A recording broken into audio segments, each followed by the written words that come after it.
கிறிஸ்துவுக்குள் அன்பானவர்களே, உங்களை சந்திப்பதில் மகிழ்ச்சி அடைகிறேன். லேவியராகமம் 18:5. ஆகையால் என் கட்டளைகளையும் என் நியாயங்களையும் கைக்கொள்ள கடவீர்கள். அவைகளின்படி செய்கிறவன் எவனும் அவைகளால் பிழைப்பான். நான் கர்த்தர். ஆம் பிரியமானவர்களே, நம் தேவனாகிய கர்த்தருடைய கட்டளைகளையும் நியாயங்களையும் நாம் கைக்கொள்ளும் போது ஒவ்வொரு நாளும் நாம் பிழைக்கிறவர்களாய் காணப்படுகிறோம். ஏனென்றால் அவர் கர்த்தர், அவர் மாறாதவர், அவர் நேற்றும் இன்றும் என்றும் மாறாத தேவனாயிருக்கிறார். நாம் அவருடைய கட்டளைகளுக்கும் கற்பனைகளுக்கும் கீழ்ப்படிந்து நடக்கும்போது அவைகளால் பிழைக்கத்தக்க வழிகளை தேவனாகிய கர்த்தர் நம் வாழ்வில் உண்டு பண்ணி தருவார். எனவே ஒவ்வொரு நாளும் அவர் நமக்கு கொடுத்த கட்டளைகளையும் கற்பனைகளையும் கைக்கொள்ள அதிலே உண்மையாய் காணப்படுவோம். அதிலே நாம் கவனத்தோடு கூட இருப்போம். அவ்வாறு கவனத்தோடு கூட உண்மையாய் அதை நாம் அவருடைய கட்டளைகளையும் கற்பனைகளையும் கைக்கொள்ளும் போது தேவனாகிய கர்த்தர் நாம் செய்கிற அனைத்தையும் வாய்க்க பண்ணுவார்.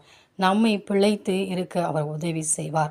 எனவே ஒவ்வொரு நாளும் அவருடைய கட்டளைகளையும் கற்பனைகளையும் கைக்கொள்வதில் நாம் உறுதியோடும் உண்மையாயும் காணப்படுவோம். அப்பொழுது நாமும் நம் பிள்ளைகளும் பிழைத்து காணப்படுவோம்.